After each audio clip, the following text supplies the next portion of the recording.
नमस्कार दर्शकों, hashtag and nepotism with IND24 में आपका स्वागत है।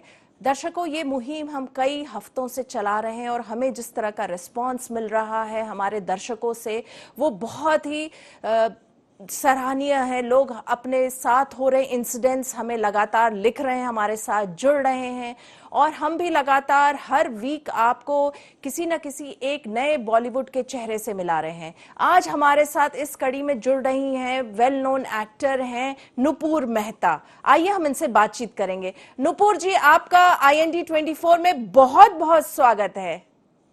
धन्यवाद मुक्ता जी। जी देखिए, हमने ये मुहिम शुरू किया हुआ IND24 ने नेपोटिज्म के ऊपर। थोड़ा सा आप हमें बताइए, चूंकि आप इतने सालों से मॉडलिंग की दुनिया में और फिल्म इंडस्ट्री में जुड़ी हुई हैं, किस तरह के नेपोटिज्म के इंसिडेंट्स आपने देखे हैं और आपने अपने आसपास देखे होंगे, तो थोड़ा सा हमारे दर्शकों को बताइए। मुक्ता, ऐसा है कि नेपोटिज्म है बॉलीवुड में, जरूर है। मैंने बहुत करीबी से नेपोटिज्म को देखा है, महसूस किया है, फील किया है। मैं भी विक्टिम रही हूँ बॉलीवुड में नेपोटिज्म की। पर मैं एक बात कहना चाहूंगी, नेपोटिज्म बॉलीवुड में भी है, हर फील्ड में है, पर नेपोटिज्म से कोई स्टार नहीं बन सकता है। अगर नेपोटिज्म से कोई स्टार बन सकता तो आज सलमान खान के दोनों भाई स्टार्स होते, उतने ही बड़े स्टार्स होते जितना सलमान खान खुद है। अगर आज नेपोटिज्म से कोई स्टार बन सकता है तो बॉबी डियोल भी उतना ही बड़ा स्टार होता जितना सनी डियोल है। तो लव कुश जो शत्रुघ्न जी के बेटे हैं, वो भी उतने ही बड़े स्टार होते जितने उनके फादर शत्रुघ्न सिन्हा रह चुके हैं। नेपोटिज्म से कोई स्टार नहीं बनता। अमिताभ बच्चन बहुत बड़ा नाम है, ऐश्वर्या राय बच्चन बहुत बड़ा नाम है, पर अभिषेक बच्चन बहुत बड़ा स्टार नहीं बन सका। अगेन, नेपोटिज्म है, जरूर है, एग्जिस्ट करती है, बट नेपोटिज्म से आप कोई सक्सेसफुल नहीं हो सकते। नंबर 1 बात ये है। नंबर 2, मैंने नेपोटिज्म फेस करी। मेरी हाथ से 3 फिल्में निकल चुकी हैं ए बैनर की, बिकॉज ऑफ नेपोटिज्म। गरम मसाला मेरे पास थी फिल्म, अक्षय कुमार और जॉन अब्राहम के साथ 3 हीरोइन थी, नई लड़कियां थी, मेरी थी वो फिल्म। नेपोटिज्म की वजह से वो फिल्म निकली। मुक्ता आर्ट्स की एक फिल्म कर रही थी मैं सुभाष घई के साथ, दिल का हाल सुने दिल वाला। वो फिल्म कभी बनी ही नहीं, नेपोटिज्म की वजह से। सलमान के साथ मैंने एक फिल्म करनी थी, वहां पे भी नेपोटिज्म आ गया, एक बड़े स्टार के बेटी वहां पे चली गई। तो नेपोटिज्म से लोगों को फिल्म मिल सकती है, बट आप सक्सेसफुल नहीं हो सकते। नुपुर जी, आप भी मान रही हैं कि नेपोटिज्म है। ये हम नहीं कह रहे हैं कि नेपोटिज्म से सक्सेस मिलता है, ये हमारी मुहिम नहीं है। हमारी मुहिम ये है कि जो योग्य लोग हैं, जो काबिल लोग हैं, जिनके पास टैलेंट है, जिनके पास मेरिट है, जो आउटसाइडर्स हैं, उनको वो अपॉर्चुनिटीज नहीं मिल रही है। बात तो इसी की हो रही है। सक्सेस होना नहीं होना वो तो अलग बात है। जी मुक्ता जी, मैं आपको एक बात बहुत क्लियर करना चाहूंगी। नेपोटिज्म एग्जिस्ट करता है, नेपोटिज्म है, इसमें कोई दो राय नहीं है। और जो बाहर के लोग हैं वो सफर करते हैं। आज कंगना का मैं आपको एग्जांपल देती हूँ। कंगना क्या कहती है कि मैं किसी से नहीं डरती, मेरे को किसी यशराज के साथ काम नहीं करना, मुझे किसी धर्मा प्रोडक्शंस के साथ, करण जौहर, शाहरुख खान, सलमान के साथ मुझे काम नहीं करना है। मैं अपनी खुद की डायरेक्टर हूँ, खुद की प्रोड्यूसर हूँ, खुद की फाइनेंसर हूँ, खुद हीरो हूँ, खुद हीरोइन हूँ, खुद एक्शन डायरेक्टर हूँ, मैं सब कुछ, ऑल वन मैन आर्मी हूँ। तभी वो मुंह खोलती है और बोलती है, क्योंकि वो नेपोटिज्म का शिकार नहीं हो सकती है, क्योंकि उसने अपना एक मकाम बना लिया है। या तो आपका फिर एटीट्यूड इस तरह से हो कि भाई मेरे को किसी के साथ काम नहीं करना, मैं नेपोटिज्म में खुल के बोलूंगी। नेपोटिज्म है और बड़े बड़े लोगों में नेपोटिज्म, बड़े बड़े प्रोडक्शन हाउसेस में है नेपोटिज्म। बालाजी टेलीफिल्म्स देख लो, यशराज फिल्म्स देख लो, ये ग्रुपिज्म है इनका। अभी यशराज अपने ग्रुप के साथ ही काम करता है। धर्मा प्रोडक्शंस का अपना एक अलग ग्रुप है, उसमें आलिया भट्ट है, ये उसमें फिर दीपिका नहीं आती है, उसमें आलिया भट्ट है, उसमें और तरह की हीरोइंस है, जैकलीन फर्नांडिस है, वो उन्हीं के साथ काम करता है। संजय लीला बंसाली का भी अपना एक अलग ग्रुप है, वो उन्हीं लोगों के साथ, उसमें दीपिका आती है, दीपिका रणबीर के साथ उन्होंने 3 फिल्में बना ली। ठीक है, तो यहाँ पे ये ग्रुपिज्म, गैंगिज्म बहुत है। अब एक आदमी, अगर आप एक एक्टर हो, आप ग्रुपिज्म की वजह से आगे बढ़े हो। मैं एक एग्जांपल देती हूँ अर्जुन रामपाल का। अर्जुन रामपाल जब इंडस्ट्री में आए थे तो उनकी 1-2 फिल्में फ्लॉप हो गई, फिर वो ग्रुप में घुस गए। आज उन्होंने वो ग्रुप छोड़ दिया है, तो आज वो घर पे बैठे। डैडी उन्होंने अपनी एक फिल्म बनाई थी जो कि फ्लॉप हो गई, अपने पैसों से बनाई थी, वो फ्लॉप हो गई।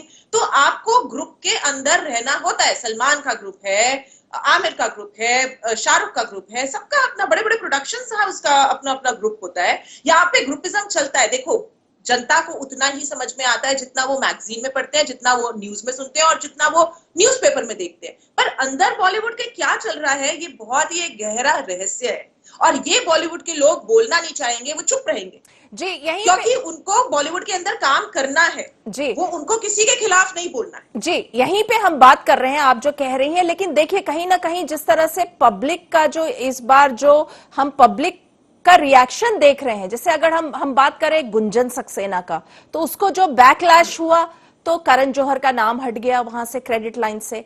अब सड़क 2 का देखिए, आज की तारीख में 2 करोड़ डिसलाइक है एंड स्टिल काउंटिंग है, वो बढ़ता ही जा रहा है। तो ये पब्लिक अपना, देखिए आज जब पहली बार है पब्लिक अपने आप को एक्सप्रेस कर रही है और कह रही है कि ठीक है भाई, हम नेपोटिज्म, हमें नहीं, हम I think we are against nepotism, हमको ये चीजें नहीं जम रही। तो इसको तो आप एक देखेंगे कि एक नया चीज तो है।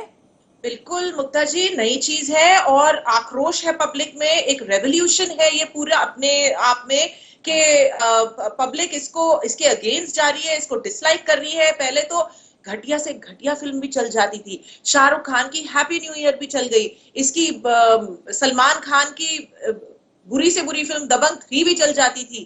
पर आज की डेट में पब्लिक को इतनी समझ आ गई है कि हमको ऐसी फिल्में नहीं देखनी और नेपोटिज्म है, इतना गंदा माहौल है इंडस्ट्री में, तो हमको बॉयकॉट करना है। मैं आपको एक एग्जाम्पल बताती हूँ जी, नीता अंबानी ने ट्वीट करके लिखा है बकायदा, हैशटैग बॉयकॉट सड़क 2। क्यों किया है ये? नेपोटिज्म की वजह से। अभी बहुत जल्दी ये भी आने वाला है, hashtag boycott Bollywood, boycott Aamir Khan. Aamir Khan Turkey चला गया है, टर्की की इंडिया से बनती नहीं है, टर्की पाकिस्तान का बेस्ट फ्रेंड है। तो आपको वहां पे जाके क्यों ये एंटी नेशनलिज्म दिखाना है, जबकि अभी इतना नेशनलिज्म हो रहा है, आर्टिकल 370 हटा है, राम मंदिर बना है, आपको ये एंटी पेट्रियोटिक काम क्यों करना है? हैशटैग आमिर खान भी बहुत जल्दी आने वाला है, मार्क माय वर्ड्स। दूसरी बात यह है कि आने वाले कल में मुक्ता, ये सारे छोटे छोटे प्रोडक्शन हाउस या बड़े से बड़े भी प्रोडक्शन हाउस कटने वाले हैं। सिर्फ बहुत सबसे बड़ा प्रोडक्शन हाउस बन के रहेगा जियो का। और जो जियो की मालकिन है नीता अंबानी जी, वो बोल रही है बॉयकॉट सड़क 2, तो सोचो उनकी कितनी फैन फॉलोइंग होगी और लोग उनकी बात मानेंगे कि नहीं मानेंगे। जी, चलिए हम बात करते हैं। मैं जानना चाहूंगी, चूंकि आप बॉलीवुड से जुड़ी रही इतने सालों से, सुशांत से भी कहीं ना कहीं आपका आमना सामना हुआ होगा। अभी जो है, जो ये सुशांत सिंह राजपूत की जो अनटाइमली डेथ है, उसने इन चीजों को, अगर हम कहें तो एक तरह से पेंडोरा बॉक्स जैसा खुल गया है। और ये सारी जो इश्यूज थी, जो पहले थोड़ी बहुत आती थी और दब जाती थी, अब वो एकदम आउट इन पब्लिक में है और पब्लिक का रिएक्शन आ रहा है। तो क्या कहेंगी आप सुशांत सिंह के डेथ के बारे में? मुक्ता जी, बहुत मिस्टीरियस डेथ है, बहुत रहस्यमय है। रोज रोज नए नए पन्ने खुल रहे हैं, ठीक है, रोज नए नए नाम सामने आ रहे हैं। देखो, मेरे जहन में एक बात आती है कि ये डेथ सुसाइड तो नहीं है। कोई मूर्ख आदमी भी देख के समझ सकता है, उसकी डेड बॉडी, उसके पोस्टमार्टम की रिपोर्ट, जिस वो हालात में रहता था। एक आदमी, आप मुझे बताइए, एक आदमी जो सुबह 4 बजे उठ के अपने टेलीस्कोप से तारे देखता है, कितनी दूर की उसकी विजन है, उसको चांद तक पहुंचना है, नासा से वो कोर्स करके आ रहा है स्पेसक्राफ्ट का, और फिर महामृत्युंजय मंत्र सुनता है, भक्ति के भजन गाता है, अपनी एक्सरसाइज करता है 4 घंटे, टेनिस खेलता है, क्रिकेट खेलता है, टेबल टेनिस खेलता है, अपने कुत्ते से खेलता है, खुश रहता है, शूटिंग पे जाता है, ए बैनर की बड़ी बड़ी फिल्में कर रहा है, 8 से 10 से 12 करोड़ रुपए वो एक फिल्म के लिए चार्ज कर रहा है। वो डिप्रेशन में होगा, वो सुसाइड कमिट करेगा? सुसाइड की जब उसकी बॉडी निकाली, उसके पैर मुड़े हुए थे, उसकी पूरी बॉडी पे नील के निशान थे। ऐसे होते हैं सुसाइड? और मुंबई पुलिस बार बार बताने की, ये जताने की कोशिश कर रही है, आपके दिमाग में ये ठूसने की कोशिश कर रही है कि ये सुसाइड है। मुंबई पुलिस के ऊपर अलग से कार्रवाई होनी चाहिए, अलग से इन्वेस्टिगेशन होनी चाहिए, अलग से एक सीबीआई टीम मुंबई पुलिस के ऊपर केस ठोकना चाहिए। आपका काम, मुंबई पुलिस का काम कार्रवाई करने का है, जांच पड़ताल करने का है, आपका काम फैसला सुनाने का नहीं है। वो सुप्रीम कोर्ट का काम है। उन्होंने तो फैसला सुना दिया, ये तो सुसाइड किया है इसने। क्यों किया है? वो तो मेंटल है, वो तो डिप्रेशन में, वो तो बाइपोलर है, उसका तो इलाज चल रहा था, दिमागी इलाज चल रहा था। अरे जो लड़का इतना पारिवारिक है, अपने बहनों के साथ अपना बर्थडे मना रहा है, आपने तो सारे वीडियोस देखे ही होंगे। पुलिस का काम जो था वो मीडिया करके आ रही है, सबके इंटरव्यूज लेके आ रही है मीडिया। जो इतना पारिवारिक आदमी अपने फैमिली से इतना क्लोज है, वो सुसाइड कमिट करे। 4 ए बैनर की फिल्म उसने शूट करनी है अगले साल, वो सुसाइड कमिट करेगा। क्या बात कर रही है मुंबई बिल्कुल पुलिस? सही कह मुंबई रही हैं पुलिस आप जी। जी, और रिया मुंबई चक्रवर्ती पुलिस के छुपा बारे में रही क्या है, उसकी कहेंगी फाइल्स आप? नहीं रिया दे रही है। चक्रवर्ती के रोल के बारे में क्या कहेंगी आप? देखो, ऐसा है मुक्ता कि रिया चक्रवर्ती तो है सबसे बड़ी झूठी। झूठे उसके आंसू, झूठे उसकी दिखावा। और ईडी के सामने वो गई है, इन्फोर्समेंट डायरेक्टोरेट के सामने, वो सवाल पूछ रहे हैं, क्वेश्चंस पूछ रहे हैं, बैंक ट्रांजैक्शंस के क्वेश्चन पूछ रहे हैं। पैसा कहां से आया उसके पास? 17 करोड़ रुपए। कोई फिल्म उसने साइन नहीं करी, कोई काम नहीं किए। वो कह रही है मुझे पता नहीं, मुझे याद नहीं, मुझे ध्यान में नहीं है। आप इस तरह के गोलमाल अगर जवाब देंगे तो शक का तो शिकंजा आप पे ही बैठेगा ना। एक चीज और पूछूं रिया चक्रवर्ती का बहुत बड़ा हाथ है सुशांत की हत्या में, जी, एक चीज क्योंकि चाबी उसके पास रहती थी। जी, एक चीज सुशांत कभी अपना बेडरूम क्लोज नहीं, बंद नहीं करता था, ताला नहीं लगाता था अपने बेडरूम पे। सुशांत के अगर दोस्त का हम इंटरव्यू देखते हैं मीडिया पे, तो सुशांत का दोस्त कहता है कि 13 जून की रात को सुशांत के घर में 5 से 6 लोग गए थे। उन लोगों को एंट्री देने वाली कौन लड़की थी? दरवाजा खोलने वाली कौन लड़की थी? अगर हम सुशांत के दोस्त के वर्डिक्ट पे जाए, उसके बयान पे जाए, तो मुझे लगता है कि सुशांत के सारे करीबी लोग, क्योंकि मीडिया सबका इंटरव्यू लेके आई है, उसके ट्रेनर का, उसके बॉडीगार्ड का, उसके कुक का, उसके पर्सनल असिस्टेंट का, उसके दोस्त लोगों का, और मुझे लगता है सुशांत के करीबी लोग सब लोग सच कह रहे हैं। झूठ कह रही है तो सिर्फ रिया, मुंबई पुलिस और ठाकरे सरकार। अब ठाकरे सरकार का इसमें क्या इन्वॉल्वमेंट है, ये तो हमको मीडिया ही आके बताएगी। जी, एक सवाल यहां जरूर मैं पूछना चाहूंगी, क्योंकि बार बार ये चीज आ रही है कि काला जादू, क्या काला जादू बहुत प्रेवलेंट चीज है फिल्म इंडस्ट्री में? क्योंकि देखिए यहां पे बहुत सारा पैसा इन्वॉल्व है, शोहरत इन्वॉल्व है, बॉक्स ऑफिस सक्सेस इन्वॉल्व है, और क्यों किसी एक को फिल्म मिलती है और दूसरे को नहीं मिलती है, इसका कोई कारण नहीं होता। तो क्या काला जादू, जिस तरह से कहा जा रहा है कि रिया चक्रवर्ती ने काला जादू करके उसको वश में कर लिया था, तो इस तरह की चीजें आपने कभी देखी है बॉलीवुड में? मैंने तो इस तरह की चीजें नहीं देखी, पर हाँ सुनी जरूर है कि काला जादू लोग करते हैं, वशीकरण करते हैं, लोग किसी के वश में आ जाते हैं, लोगों के ऊपर भूत आ जाता है। ये तो सिर्फ सुनने की बातें हैं। अब आपकी मान्यता है, आप इसमें माने या ना माने, पर जिस तरह से हालात बता रहे हैं और जिस तरह से मीडिया खोज खोज के रोज नई चीजें लेकर आ रही है, तो मुझे लगता है कि रिया ने कुछ ना कुछ तो किया हुआ था। हो सकता है वो उसको, क्योंकि वो ड्रिंक नहीं करता था लड़का, वो स्मोक नहीं करता था, उसमें कोई बुरी आदतें नहीं थी, रात को दूध पी के 9 बजे सो जाता था, सुबह 4 बजे उठ के तारे देखता था, तो ना वो ड्रग्स करता था। तो हो सकता है उसके दूध में वो कुछ नींद की गोलियां मिला के देती थी हो, क्योंकि जो सुशांत का मैनेजर था उसने बोला कि सर ऊपर सोते रहते थे और नीचे मैडम और मैडम का पूरा परिवार, उनके दोस्त लोग पार्टियां करते थे। सर कभी पार्टी में नहीं आते थे, सर तो 9 बजे सो जाते थे। अब अगर नीचे पार्टी हो रही है और इतना म्यूजिक चल रहा है, तो वो कैसे सो सकता है? हो सकता है उसको नींद की गोलियां खिला के सुला देती होगी, हो सकता है काला जादू करती होगी। अब ये तो भाई हमको नहीं पता, ये तो जब बातें सारी सामने आएंगी विद प्रूफ तभी बोल सकते हैं। पर ये लड़की का बहुत हद तक इन्वॉल्वमेंट था। अगर हम ये कहें कि वो उसकी गर्लफ्रेंड थी और उसने उसको एज गिफ्ट 17 करोड़ रुपए दे दिए, तो ये मैं बात मानने को तैयार नहीं। 2.5 करोड़ रुपए वो उसके एफडी में से निकलवाती है, जो उसने अपनी बहन के लिए करी हुई है 4.5 करोड़ की एफडी, उसमें से 2.5 करोड़ निकाल के अपने सीए के अकाउंट में ट्रांसफर कर देती है। ये मैं मानने के लिए तैयार नहीं हूं कि ये सुशांत के विल से हुआ है, उसकी मर्जी से हुआ है। जी जी, नुपुर जी, एक चीज जानना चाहूंगी। एक बात और आ रही है बार बार यहाँ पे, देखिए हम आपने बताया नेपोटिज्म है, ग्रुपिज्म है, बुलिंग है, और कहीं ना कहीं सब मिले हुए हैं इसमें। चाहे हम बात करें फिल्म प्रोडक्शन की, या जो वो स्टार्स या एक्टर्स को हायर करते हैं, उसके बाद जो पीआर एजेंसी है, कहीं ना कहीं पीआर एजेंसी का भी बहुत बड़ा रोल है। क्योंकि जैसे ही सुशांत की डेथ हुई, उसके बाद जो पुलिस ने उसको सो कॉल्ड सुसाइड टर्म किया, उसके बाद जिस तरह से कंटिन्यूस वो मीडिया में आने लगा और सोशल प्लेटफॉर्म में आने लगा कि वो डिप्रेशन का शिकार था, बाइपोलर था और ये था, तो जो पीआर एजेंसीज हैं उनका भी, वो भी इसमें जुड़ी हुई हैं, मतलब मिली हुई हैं इन चीजों में। देखिए मुक्ता जी, क्योंकि ये सुशांत का एक बहुत ही हाई लेवल का पॉलिटिकल और बॉलीवुड से भी जुड़ा हुआ ये एक बहुत हाई लेवल का मामला था, और इसमें क्योंकि एक पुलिस का केस था, तो मुझे नहीं लगता इसमें पीआर एजेंसीज का कोई रोल होता है, क्योंकि ये पब्लिसिटी स्टंट नहीं है। जहां पे पब्लिसिटी करनी होती है, वहां पे जहां पे एंटरटेनमेंट बिजनेस होता है, वहां पे पीआर एजेंसी का नहीं नहीं, डेफिनेटली मैंने रोल ये होता है, नहीं पूछा क्योंकि नुपुर ये जी। एक मुंबई पुलिस का केस बन जाता ना है, ना नुपुर एक जी, मैंने डेथ ये, का केस है। नुपुर जी मैंने ये नहीं कहा कि पीआर एजेंसी पब्लिसिटी कर रही थी।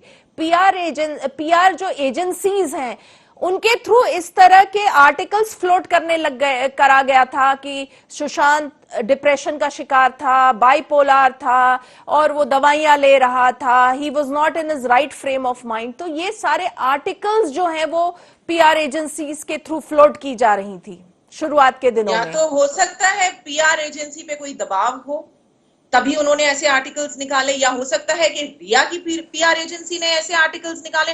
मुझे नहीं लगता कि जो सुशांत के शुभचिंतक होंगे, उनके वेल विशर्स होंगे और पीआर एजेंसी जिनको वो पैसा देकर अपनी पब्लिसिटी कराते होंगे, मुझे नहीं लगता कि वो पीआर एजेंसी ने ऐसे आर्टिकल्स निकाले होंगे। या तो रिया की पीआर एजेंसी ने, या तो किसी और जो सुशांत के दुश्मन होंगे उनकी पीआर एजेंसी ने ऐसे आर्टिकल्स निकलवाए होंगे। जी देखिए, हमने जो हम ग्रुपिज्म और बुलिंग की बात कर रहे थे, अभी जो है एक और चीज बहुत जो है लाइमलाइट में आ रही है, वो आउटसाइडर्स वर्सेस इनसाइडर्स।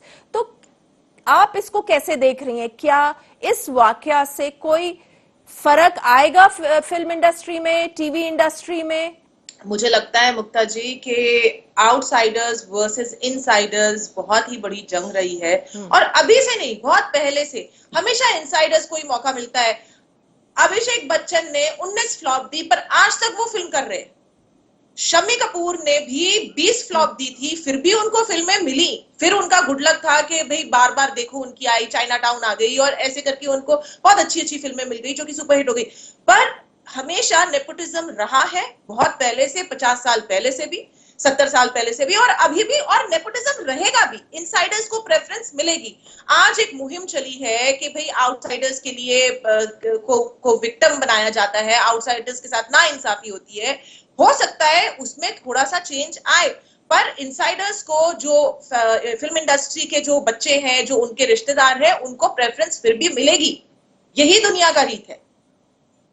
आउटसाइडर अगर अगर आप आकर अपने को प्रूव करता है, 4-5 सुपर हिट्स देता है, जैसे अभी आयुष्मान खुराना ने आके लगातार हिट पे हिट दी है, उसने अपना एक बेस बना लिया है, उसने अपना एक बुनियाद बना ली है। अब उसको कोई नहीं छू सकता, अब उसको बॉलीवुड अपनाएगी। पर उसको पहला ब्रेक लेने में जो पापड़ बेलने पड़े होंगे और जो स्ट्रगल करना पड़ा होगा, वो कोई नहीं जानता है। तो आपको लगता है बहुत ज्यादा फर्क नहीं आएगा? थोड़ा बहुत आएगा, बहुत नहीं आएगा? बहुत नहीं आएगा, क्योंकि अब कॉर्पोरेट्स आ गई हैं। पहले देखो 2-4 ही होती थी production houses, Balaji production house, ये यशराज का प्रोडक्शन हाउस, अब तो सलमान ने भी बना लिया, रेड चिलीज होता था, धर्मा प्रोडक्शंस होता था, पर अब कॉर्पोरेट्स आ गई हैं। वेव सिनेमास आ गया है, जियो सिनेमा आ गया है, तो हॉटस्टार आ गया, वेब सीरीज आ गई है, तो काम मिलना इतना डिफिकल्ट नहीं होगा, पर प्रेफरेंस हमेशा इनसाइडर्स को ही मिलेगी। नुपुर जी, आपने भी बताया कि आपके भी हाथ से नेपोटिज्म के कारण 3 फिल्में चली गईं, और जो अक्सर हम बात सुनते हैं कि मेंटल हेल्थ की बात बहुत आती है इस इंडस्ट्री में, फिल्म इंडस्ट्री में, क्योंकि यहाँ पे जब स्टेक्स इतने हाई होते हैं और रिजेक्शंस जब आप आए दिन फेस करते हैं, ऑडिशंस में आप लोग जाते हैं, आपको फिल्म कंफर्म हो जाती। कई हमको स्टार्स ने बताया कि उनकी फिल्म्स या सीरियल्स कंफर्म हो गए, बाद में पता चला कि उनके हाथ से वो चली गई क्योंकि किसी स्टार किड को या किसी को रिश्तेदार को मिल गया। तो ऐसे में आप लोग अपना मेंटल हेल्थ कैसे साउंड रखते हैं? देखिए, इंडस्ट्री में जब भी किसी की डेथ होती है, अपार्ट फ्रॉम जैसे ऋषि जी या इरफान खान की डेथ हुई जो कि कैंसर की वजह से हुई, पर जैसे दिव्या भारती की डेथ होती है या श्रीदेवी की डेथ होती है या जिया खान की डेथ होती है या सुशांत की डेथ होती है, तो लोग बोल देते हैं कि अरे ये तो मेंटली सिक था, इसके पास तो काम नहीं था, इसको तो ये तो डिप्रेशन में था, ये तो बाइपोलर था। ये बहुत ही इजी तरीका होता है जो कि बहुत अन्याय है। एक आदमी जो कि चला गया है, मर गया है, उसके लिए आप ऐसी बातें बोल रहे हैं जो कि प्रूव भी नहीं हुई हैं। क्या आप उसके डॉक्टर हैं? आपके पास इलाज कराने आता था वो? आपको बिल्कुल हक नहीं है नेशनल न्यूज पे ऐसी बातें बोलने का। और मैं आपको बताऊंगी, मैं एक डिबेट कर रही थी रिपब्लिक न्यूज पे, उसमें मुंबई पुलिस का एक आदमी कहता है कि मुझे पता है नुपुर जी भी डिप्रेशन में, तभी ऐसी गोलमोल बातें कर रही है, इनके पास तो काम नहीं है। अरे आप क्या मेरे मैनेजर हैं? मेरे पास कितना काम है, मैं क्या करती हूँ, कहाँ जाती हूँ, क्या शूटिंग करती हूँ, क्या डिबेट करती हूँ, आप मेरी पूरी जानकारी रखते हैं। आप तो ये बोलते हैं कि पूरा का पूरा बॉलीवुड ही डिप्रेशन में, क्योंकि शूटिंग नहीं हो रही कोरोना की वजह से, सब लोग डिप्रेशन में। तो ये इस तरह की बकवास बातें लोग करते हैं, क्योंकि हो सकता है वो बॉलीवुड को इतनी करीबी से नहीं जानते हैं। पर स्टारडम एक ऐसा नशा है कि एक बार आ जाए, फेम एक बार मिल जाए, तो उसके सामने सारे नशे फेल है। नेपोटिज्म का शिकार मैं भी बनी हूं और मुझे भी बहुत दुख हुआ था। मैं डिप्रेशन में जा सकती थी पर मैं नहीं गई, क्योंकि मैं बहुत स्ट्रांग लड़की हूं। मैंने और उपाय निकाल लिए, उसके काम की कोई कमी नहीं है। अब आप एक चीज के पीछे लेके बैठे रहेंगे क्योंकि नेपोटिज्म का मैं शिकार हुई इसलिए अब तो मेरे को जीना नहीं है, काम नहीं करना है, तो ये बात तो गलत।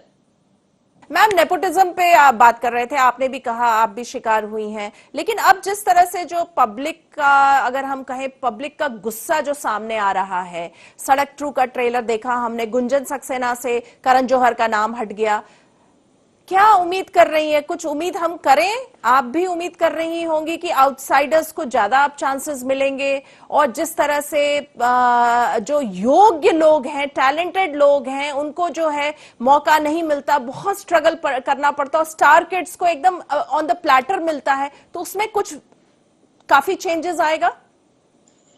देखिए मुक्ता जी, सबसे पहले तो मैं ये क्लियर करना चाहूंगी कि जिसके अंदर टैलेंट है उसी को आगे बढ़ना चाहिए। अब ऐसी लड़कियां जैसे कैटरीना कैफ, ना उसको हिंदी बोलनी आती है, कैटरीना कैफ से सुंदर सुंदर लड़कियां हमारे देश में है, तो उसको क्यों लंदन से बुला के काम दिया जा रहा है? हाँ। हमारी लड़कियों को, बॉलीवुड की लड़कियों को क्या लंदन की फिल्म इंडस्ट्री बुला बुला के काम देती है?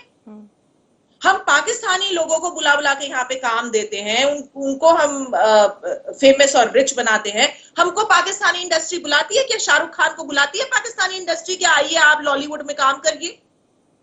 हम जैकलीन फर्नांडिस को श्रीलंका से लेके आते हैं, उसको यहाँ पे सर पे चढ़ाते हैं, उसको बिठा देते हैं। क्यों? हमारे बॉलीवुड में टैलेंट नहीं है क्या? हमारे इंडिया में क्या सुंदर लड़कियां नहीं है क्या?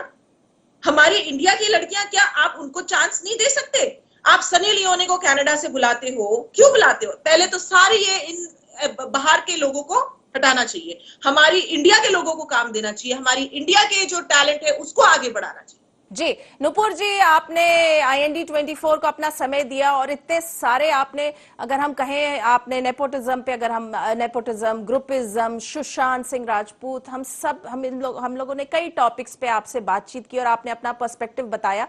आपका बहुत बहुत धन्यवाद IND 24 से जुड़ने का। बहुत बहुत धन्यवाद मुक्ता जी। Thank you. तो दर्शकों, इस एपिसोड में इतना ही। हम लगातार IND 24 ये मुहिम चला रहा है, #Nepotism with IND 24। आप भी हमारे साथ जुड़ सकते हैं फेसबुक, इंस्टाग्राम और ट्विटर के माध्यम से। आपके साथ या आपके आसपास अगर नेपोटिज्म से कोई भी इस तरह का इंसिडेंट हो रहा है तो आप हमसे साझा करिए, हमारे साथ शेयर करिए और इस मुहिम में शामिल होइए। तो इस एपिसोड में इतना ही। अगले हफ्ते हम एक बार फिर से मुलाकात करेंगे एक नए मेहमान के साथ। तब तक के लिए दीजिए हमें आज्ञा और आप देखते रहिए IND 24।